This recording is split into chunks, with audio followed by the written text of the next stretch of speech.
Hello guys! Hello! This is for Scorpio. Scorpio, welcome dito sa aking channel. Kabalaran 888. Welcome. Alamin natin Scorpio kung anong mensahe para sa inyo ng baraha. This is from February 17, 2026 hanggang sa next Chinese New Year, 2027. General reading, tingnan natin. Alright. Scorpio, you are awesome. Slow down. Believe. Okay. So, kailangan mo daw na mag-slow down, magtiwala, and isipin mo na magaling ka, walang problema sa'yo. Okay. Your greatest relationship is the one you have with yourself. Okay. Yung pinaka importante daw na relasyon na dapat na meron ka is yung relasyon mo sa sarili mo. Build it, strengthen it, praise yourself. So, parang sinasabi na kailangan mong palakasin ang iyong foundation, ang iyong sarili, ang iyong confidence, and kumbaga, mahalin mo ang sarili mo. Share what makes you proud, okay? And don't worry, don't panic. So, halimbawa, if you are Scorpio, na marami kayong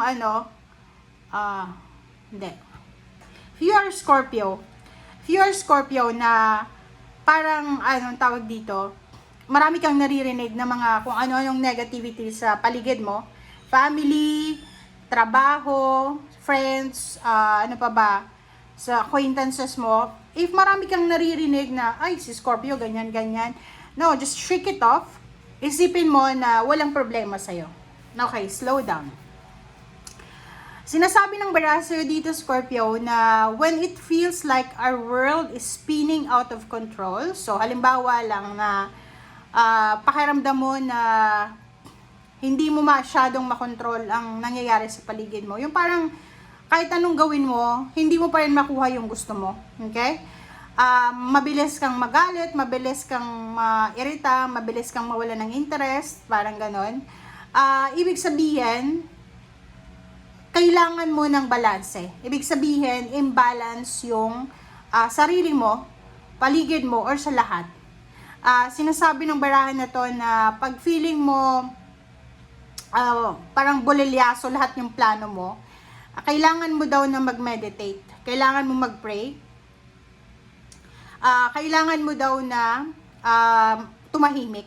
Kasi eto, di ba? Slow down. Kailangan mo daw tumigil. Kasi minsan, normal yan sa mga Scorpio. Yung mga Scorpio kasi, gusto nyo kontrolin yung nangyayari sa buhay nyo, di ba?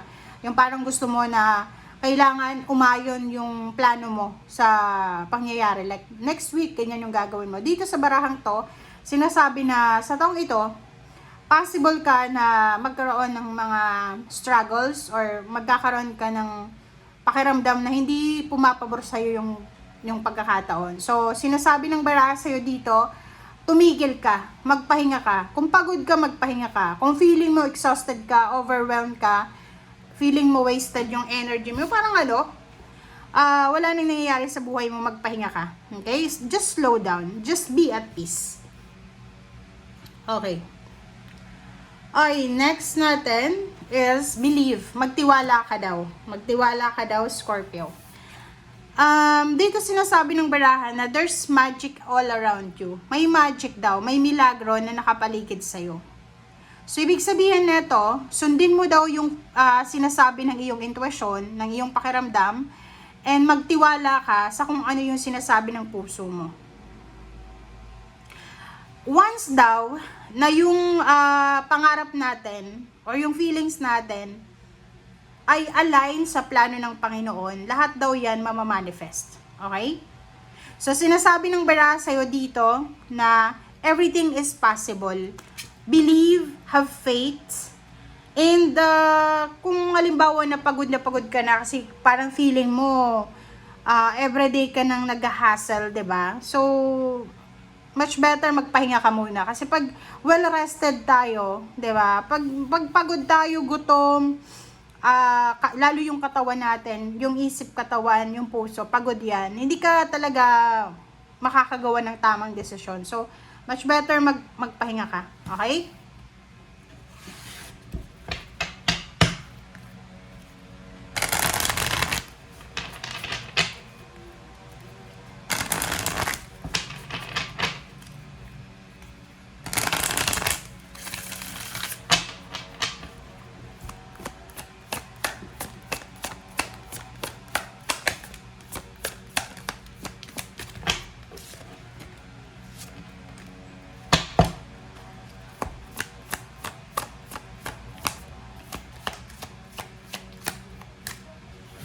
O, di ba? There's an accelerated motion here. O.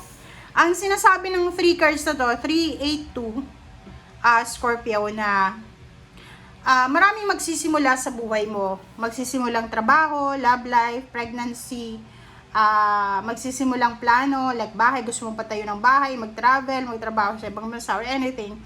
Sinasabi ng baraha, darating siya sa'yo. Pero, sa ngayong taon na ito, kailangan wag kang magmamadali. Kailangan dahan-dahan lang. Slow down. Kasi ito is accelerated motion to na para siyang, jet plane. Diba?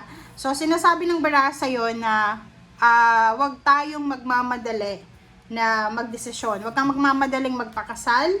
Wag kang magmamadaling magbuntis. Wag kang magmamadaling makipag-live-in. Wag kang magmamadaling lumipat ng bahay, lumipat ng trabaho, mag-resign or anything. This year, kailangan mo daw na antayin kung ano yung sasabihin ng universe sa'yo. Kasi sabi nga dito sa dalawang barahan na yan na kung yung plano mo and yung plano ng universe ay align, talagang mangyayari yung gusto mo. So, sinasabi ng baraha sa'yo na you need to just wait, okay? Iwasan yung mabilis na desisyon. Iwasan yung mga aggressive na movement or actions. Maghintay kung maaari. Okay.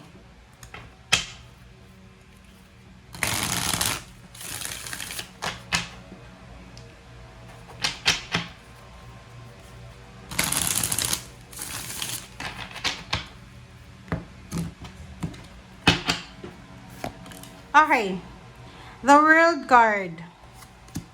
Okay. So, sinasabi ng baraha sa'yo dito, sa taong ito, Scorpio, merong matatapos na tower moment sa buhay mo. 'Di ba? So, yun. Sinasabi ng baraha sa'yo dito na matatapos lahat ng obstacles and challenges mo. At ang tower na to is maraming bumagsak sa buhay mo. So, parang, like, halimbawa, kaya nga sinasabi sir dito na mag-iingat ka sa decision making mo kasi pwedeng bumagsak yung foundation mo. Like halimbawa na bigla-bigla kang magpapakasal, magbubuntis, bigla-bigla kang makikipag-live-in, pwede mo daw yan pagsisihan. Pero, may iba naman sa inyo dyan, Scorpio, na marami kayong mga sufferings na pinagdaanan for 5 years, 10 years na posibleng matatapos na. Okay? Queen of Wands, so freedom. Diba? Sinasabi ng baraha sa'yo, maybe trabaho to. Trabaho and love life. Sinasabi ng baraha sa'yo dyan, Scorpio, na you will be free. Okay? Magkakaroon ka ng freedom sa trabaho. Pwedeng yung trabaho mo ay sobrang toxic. Pwedeng ikaw ay makakaalis na dyan, especially kung OFW ka, pwedeng makakauwi ka na ng Pilipinas, makakasama mo na yung pamilya mo, magiging sobrang masaya ka. And doon sa mga Scorpio na pwedeng naghahanap kayo ng love life, yung talagang stable na love life, pwedeng makuha nyo rin siya ngayong taong ito. So, you will get freedom from the work, the job, the hassle na medyo stagnant. And also, makukuha mo din yung emotional freedom na matagal mo nang minamanifest. So, kung makikita mo dito, money and love life siya.